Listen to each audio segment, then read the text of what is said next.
we're going to be looking at Primavera P6 and then also how to use this very application. And these are some of the things we're going to be discussing in the course of this very training.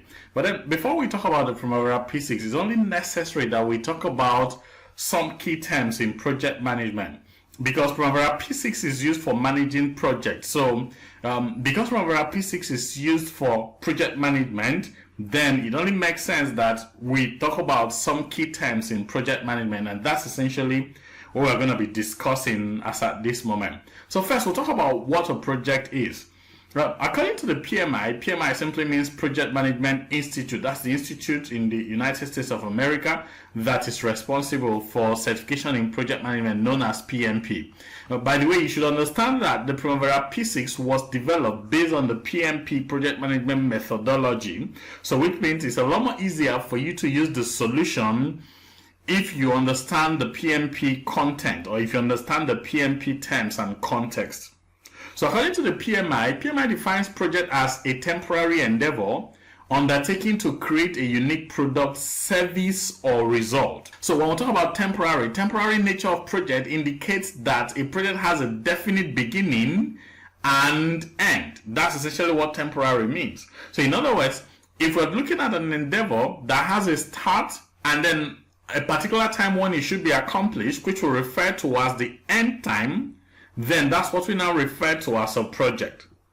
And then for us to have a project, remember, it has to be temporary. So it has to have what we call a timeline. Then aside from that also, every project utilizes resources. Then every project would also have a definition of good, which is what we refer to as quality standards. And from the definition, remember we said every project will create a unique product, service, or result. And that's what we refer to as unique outcome. Then every project would also have a defined scope. Scope simply means boundaries. In essence, what exactly the project is meant to accomplish or to achieve at the end of the day. And that's essentially what the scope talks about. So in essence, notice that the Primavera P6 would help us to schedule our project, which is essentially what time is all about. Not just that, we're going to also be able to determine the resources that we need to enable us carry out our project. And then, of course, the resources will now come with what we refer to as the cost, because all our resources are going to earn a certain sum per hour or per unit, as the case may be. In essence, it rubs off on the cost of that particular project. And then also with Primavera P6, we can carry out all of these other elements that we have in this very definition. So understand that when we talk about project, we're simply talking about an endeavor that has a start and end time and then produces unique results. It's only necessary that we also understand that in organizations, there's also what we refer to as operations. So operations is more like the reverse side of the definition of a project. So remember we said project is temporary, has a start and end time, and then produces unique results. But then when we talk about operations are ongoing and repetitive. They involve work that is continuous without an ending date. You often repeat the same processes and produce the same results. So in other words, operations is what we refer to as business as usual. So those set of activities that are repetitive, ongoing, and produce the same results, those are what we now refer to as operations. So when we have a group of related projects, we now refer to that as a program. So in a nutshell, programs are groups of related projects that are managed using the same techniques in a coordinated fashion. So if, for example, we are an IT firm and we have a couple of projects that has to do with, let's say, software development, or has to do with, let's say, IT, as the case may be.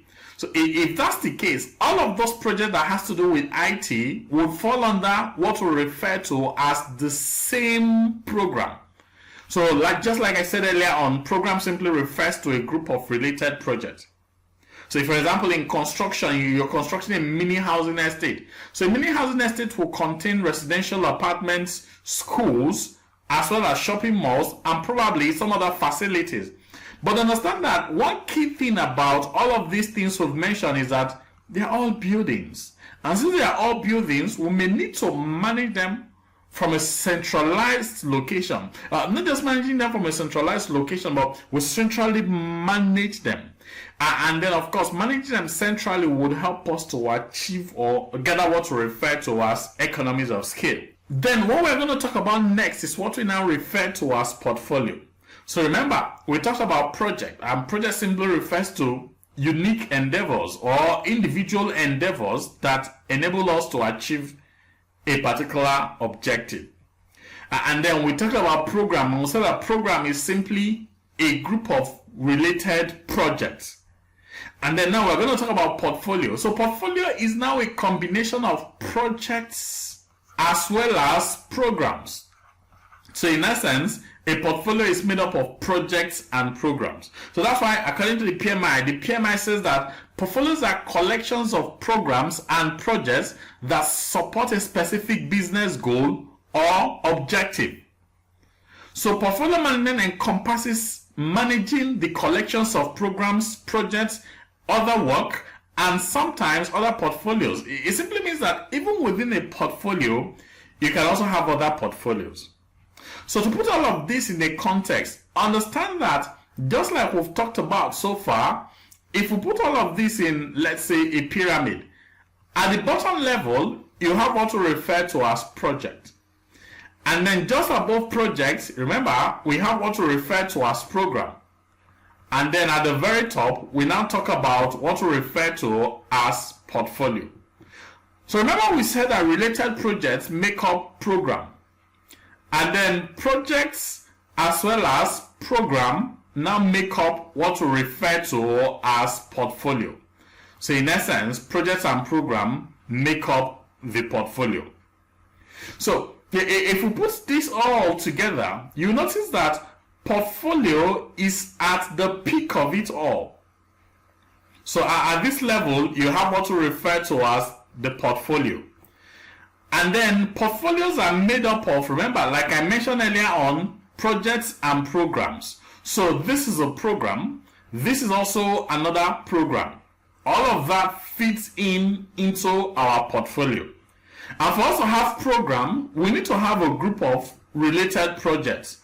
So in essence, what we have below are projects. So this is a project, this is a project, this is also a project, and this is a project. So because these two projects are related, they feed into what we call a program. And these other two projects are related, they also feed into what we call a program. So let's say, for example, this is an organization. Then the organization is into construction as well as IT projects. So we can have what we call a construction program. So the construction program will now inculcate, or rather be made up of all the related projects that has to do with construction. Say for example, we'll have road constructions as well as, let's say, building constructions. All of that will make up the construction program. And then for the IT program, say for example, we'll have software development as well as application development. So all of that will make up the IT program. And then that fits into what we call the portfolio. But beyond that, the organization can also be into, or rather can also take part in other projects that has nothing to do with the construction project or the construction program as well as the IT program. So if that's the case, it fits in straight into what we now refer to as the portfolio. So that's why we said that portfolio is a collection of programs, that is a group of related projects as well as projects. In other words, projects that are not related to one another in any way.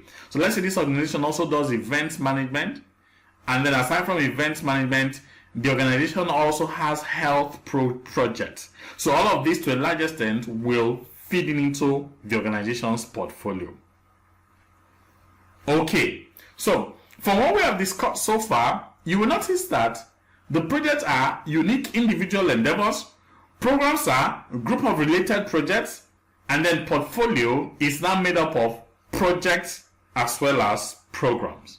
This will now help us to clearly understand some key concepts that we're going to be using in Primavera P6.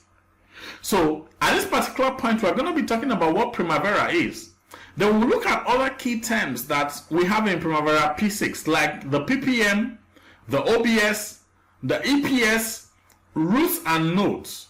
Then also what we mean by projects, the work breakdown structure, that's the WBS, activities, and then of course we shall have some review questions. So first of all, we'll talk about Primavera P6. Understand that the Primavera P6 is a project management model. It's a comprehensive project management model for multi-project planning and control. It is built on or runs on the SQL Server, Oracle, as well as SQL Server Express server databases. And it is used for enterprise-wide project management scalability. So in essence, the Primavera P6 is actually used for what we refer to as portfolio management. When we talk about enterprise-wide project management scalability, it simply means that from your Primavera P6, you can have a look at all the projects as well as programs that you have within the organization. So that's one key thing that the Primavera P6 helps us to do. So it helps us to essentially manage the project portfolio. Don't forget that the module can stand alone for project as well as resource management. It can also be used in companion with other Primavera products to manage project portfolio. From our previous discussion, try and remember what we mean by portfolio. Remember we said that portfolio is made up of projects as well as programs. Then when we talk about portfolio management, is simply centrally managing these projects as well as these programs. So in Primavera, when we talk about PPM, PPM simply means project portfolio management. So the Primavera P6 software is designed to support project management needs of organizations that manage large numbers of projects at one time. So if you're conversant with the definition of portfolio, remember I told you that portfolio is made up of projects and programs. So if your organization manages large numbers of projects at one time, all of that will make up what we refer to as the organization's portfolio. So what the PPM does is that it provides comprehensive information on all the projects in an organization, from the executive level summaries to detailed plans by project. Individuals across all levels of the company can analyze, record, and communicate reliable information and make timely informed decisions that support their corporate mission.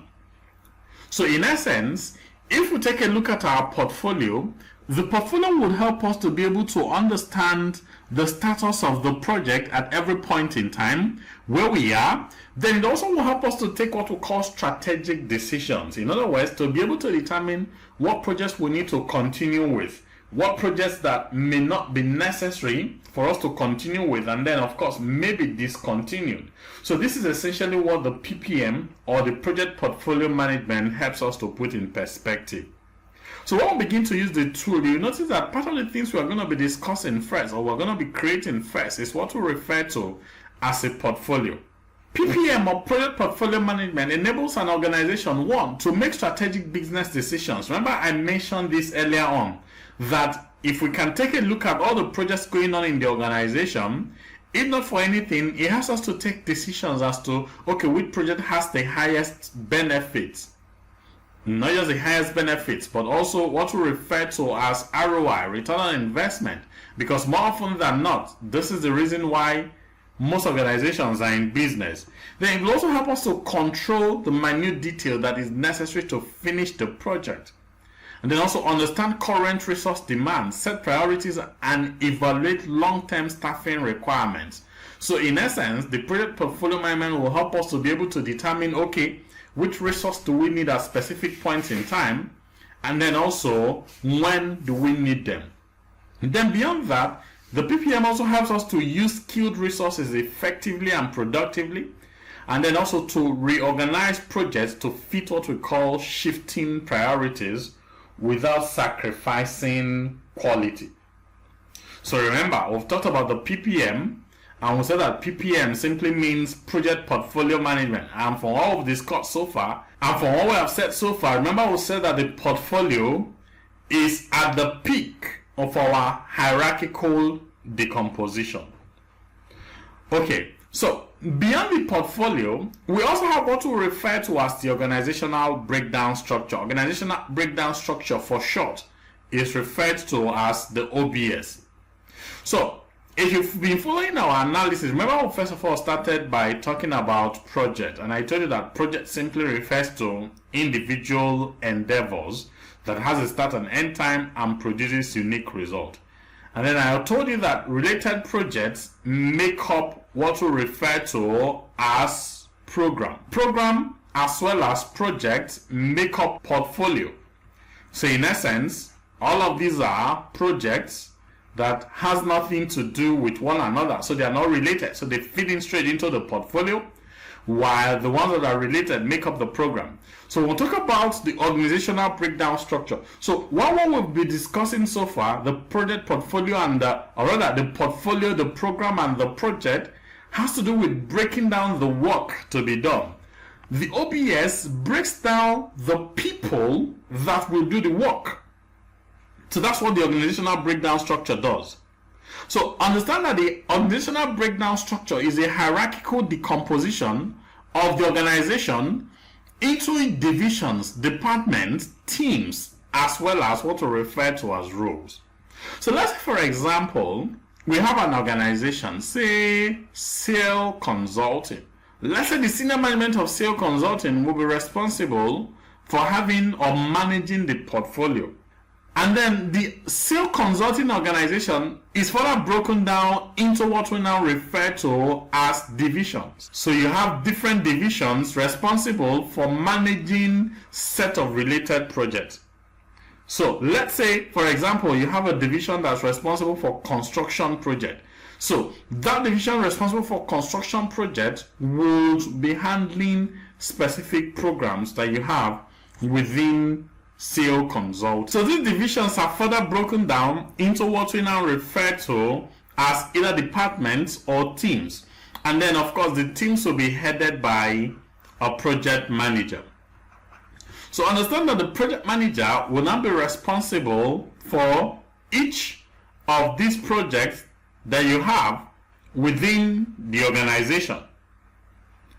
And don't forget that depending on the scope or the size of the project manager can now have a team lead, which I'll refer to as a TL here, who will be responsible for work packages. Remember, the project will further be broken down into the work breakdown structure. And the work breakdown structure will now have what we refer to as work packages. So work packages are end products or deliverables that we hope to accomplish as the project is being implemented. So the team lead in most cases will be responsible for those work packages. Then the work packages will now be broken down further activities. So these activities will be delivered by team members. So the members of the team will be responsible for coming up with the activities that we have in that particular project. So this is essentially what the OPS helps us to do. So in essence, if you're following our description so far, remember the portfolio, program, project, and the work breakdown structure breaks down the work that we need to do. However, the OPS breaks down the people that now need to do the work. Now, there's also what we refer to as the EPS in Primavera P6. EPS simply means Enterprise Project Structure. So we'll talk about Enterprise Project Structure. We'll say that the EPS represents the hierarchical structure of the project database. It is defined within the project management model and is used, among other things, to implement and maintain secure access to project data throughout the enterprise. If you've been following our description so far, you will notice that we said first we have projects and then we have program, and we said that program represents a group of related projects. So in essence, the EPS in Primavera P6 is synonymous to what we refer to as program, because EPS is basically used to group projects according to the relationship that exists between the projects. That's essentially what the EPS helps us to do. So don't forget that the EPS occupies the highest level of the hierarchy and can be subdivided into multiple levels to represent the work that needs to be done in your organization. So what we simply mean is that the EPS can further be broken down into what we call sub-EPSs. In other words, you can actually have an EPS under an EPS. I'm going to explain that much more later. So it's similar to saying that you can actually have a program under a program. So let's take, for example, the Olympic Games. You notice that the Olympic Games can be classified as a portfolio. However, within that particular portfolio, you have a group of related activities. Say, for example, there's a construction side where we need to build a stadium. We need to also, construct game villages, accommodation, and all of that. Then we also need to make arrangement for entertainment, and then also opening ceremonies and closing ceremonies. Then also for the sporting events. So you can see for that particular portfolio, which is the Olympic game, we've already broken it down into programs, which of course would be classified as construction, entertainment, and probably sports. Now, within each of those programs, you can also have subdivisions. For example, if we take the construction part of the program, which is the first one we talked about, it can be broken down into construction of sporting facilities. Say, for example, stadium for football, then of course swimming pool, and then also other avenues where the sporting event will be held. But beyond that also, we can also need to also provide other infrastructure, for example, roads, amenities, and then aside from that, the game village. So all of that is also more like a sub-classification under a program. So that's why I told you that under a program, which in this case we're going to be referring to as EPS, you can also have what we call sub-EPSs. And those sub-EPSs are referred to as EPS nodes. Alright, so if you're asked to differentiate between the EPS and OBS, how do you differentiate those two? Fair enough. So now we said that EPS has to do with a group of related projects, while the OBS basically talks about the people that will be responsible for managing the project. Now, the similarity between the EPS and OBS stems on the fact that both of them are hierarchical breakdown. So while the EPS is made up of sub-projects, the OBS is made up of divisions or units within the organization that will be responsible for managing the project. Okay, so let's do a quick refresher here. Remember we talked about project earlier on? I will say that projects refer to as temporary endeavor that has a start and end time and produces unique results. And then according to the PMI, when we talk about project management, project management simply refers to the application of knowledge, skills, tools, and techniques during the course of a project to accomplish a project requirement. And that's what we refer to as project management. So, with that said, the next thing we're going to talk about is what we refer to as the work breakdown structure, which is the WBS. So when we talk about the WBS now breaks down the project into what we call work packages. So work packages refer to the deliverables that we need to accomplish in the course of the project implementation. That's what the work packages refer to. So if you still remember what we said earlier on, at the peak of it all, we have the portfolio.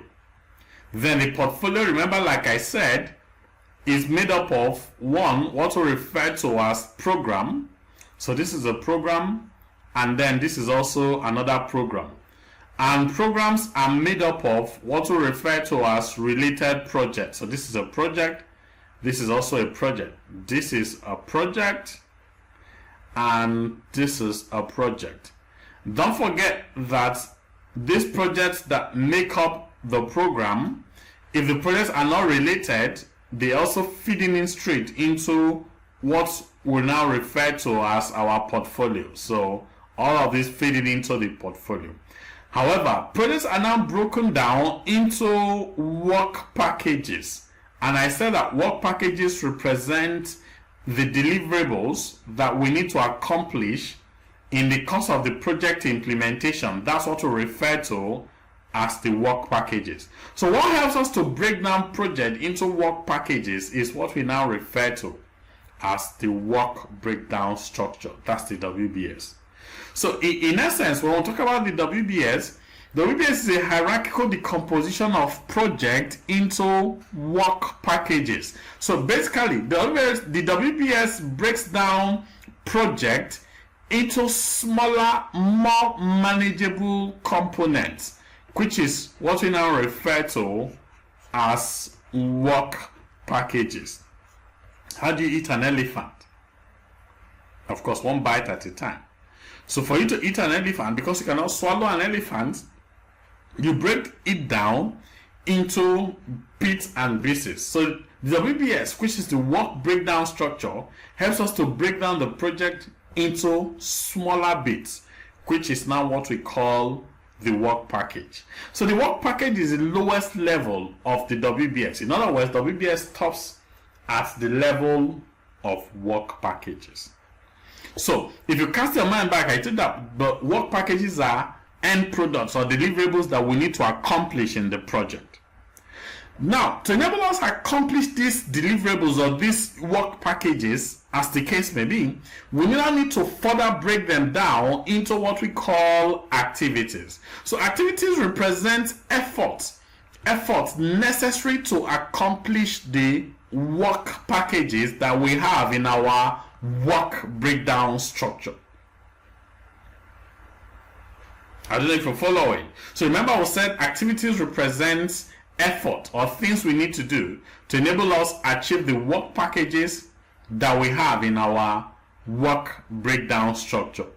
So with that said, if we talk about the difference between the work packages and activities, remember we said work packages are deliverables. In other words, end results that we hope to accomplish in the project. While the activities are now the things we need to do, which in this case we refer to as effort, to enable us accomplish these work packages. And that's essentially what we refer to as the activities. So that's why when we talk about activities, activities simply refer to as further decomposition of work packages into specific actions that we need to manifest the work packages. Basically, things we need to do to come up with those end results. That's essentially what the activities refer to. So if we put all of this together, remember I explained this earlier on. I told you that at the peak of it all, we have what we call the EPS. And I told that EPS simply refers to a group of related projects. And then EPSs can also have what we call EPS nodes. In other words, you can have an EPS under an EPS, just like I explained earlier on. So notice what is happening here, that here you have a responsible manager. So, and like I explained earlier on, responsible manager here can possibly be the board of directors or senior management of the organization. Then the responsible manager, which is the senior management, is further broken down into divisions. And these divisions will be responsible for specific EPSs that you have in the project. Then the divisions may further be broken down into what we now refer to as departments headed or units headed by, let's say, project managers. And they'll be the ones responsible for each project that you have in the organization.